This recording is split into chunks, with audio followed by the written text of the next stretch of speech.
দোল পূর্ণিমার বিশেষ দিন করুন এই কাজগুলি। এই সহজ টোটকায় আপনার ভাগ্য চমকাবে হীরের মতো। সুখ সমৃদ্ধি আপনার পায়ে লুটোপুটি খাবে, ফুলে ফেঁপে উঠবে আপনার কোষাগার, ধন সম্পদে হয়ে উঠবেন বলিয়ান। কি সেই কাজগুলি দেখো। চলতি বছর দোল পড়েছে ৩রা মার্চ। আর দোল পূর্ণিমা হিন্দু সনাতনীদের কাছে অত্যন্ত গুরুত্বপূর্ণ একটি দিন। এই দিন যেমন একে অপরকে রং লাগিয়ে ভালোবাসা আদান প্রদান করা হয়, তেমনি শ্রী বৃদ্ধির কথা মাথায় রেখে অনেকেই বাড়িতে ঈশ্বরেরও আরাধনা করেন।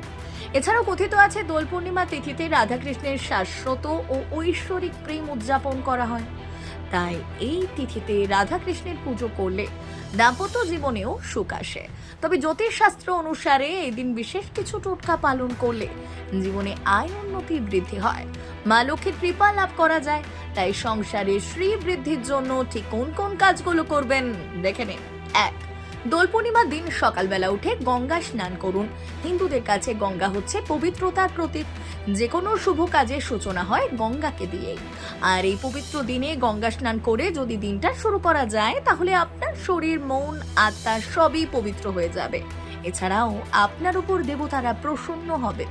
২. আপনার বাড়িতে যদি গোপাল থেকে থাকে, তাহলে অবশ্যই এই দিন কোনো হলুদ রঙের মিষ্টি অর্পণ করুন। এছাড়া গোপালকে পায়েস ভোগ দিতে পারে। ভোগের ওপর তুলসী পাতা দিতে ভুলবেন না যেন। ৩. এই বিশেষ দিন একটা পাত্রে গঙ্গা জল নিয়ে তাতে কয়েকটা তুলসী পাতা দিয়ে সারা বাড়িতে ছিটিয়ে দিন। এতে করে বাড়িতে নেগেটিভ এনার্জি কেটে যায়, সেই সাথে ইতিবাচক শক্তির উত্থান হয়। ৪. দোলযাত্রার দিন এই দুটি মন্ত্র অবশ্যই পাঠ করুন। মন্ত্র দুটি হচ্ছে: ১. হে কৃষ্ণ করুণা সিন্ধু দীনবন্ধু জগৎপথে, গোপেশ গোপিকা কান্ত রাধা কান্ত নমস্তুতে। ২. কৃষ্ণায় বাসুদেবায় হরয়ে পরমাত্মনে প্রণত ক্লেশনাশায় গোবিন্দায় নমঃ নমঃ। ৫. অবশ্যই মনে রাখবেন, নিজেরা রং খেলার আগে প্রথমে বাড়ির আরাধ্য দেবতার চরণে আবির অর্পণ করার কথা। ৬. বাড়িতে শ্রীকৃষ্ণ থাকলে প্রভুর চরণে ৫টা তুলসী পাতায় আবির মাখিয়ে অর্পণ করুন। তারপর পুজোর শেষে সেই তুলসী পাতাগুলোকে একটা লাল কাপড়ে মুড়ে টাকা রাখার জায়গায় রেখে দিন। এতে করে সংসারে আয় উন্নতি বৃদ্ধি পায়। ৭. এদিন ভুলেও বাড়িতে আমিষ রান্না করবেন না, এমনকি নেশা জাতীয় দ্রব্য থেকেও দূরে থাকুন। ৮.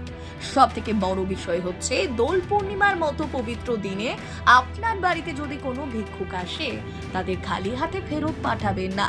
আপনার সাধ্য মতো সাহায্য করুন।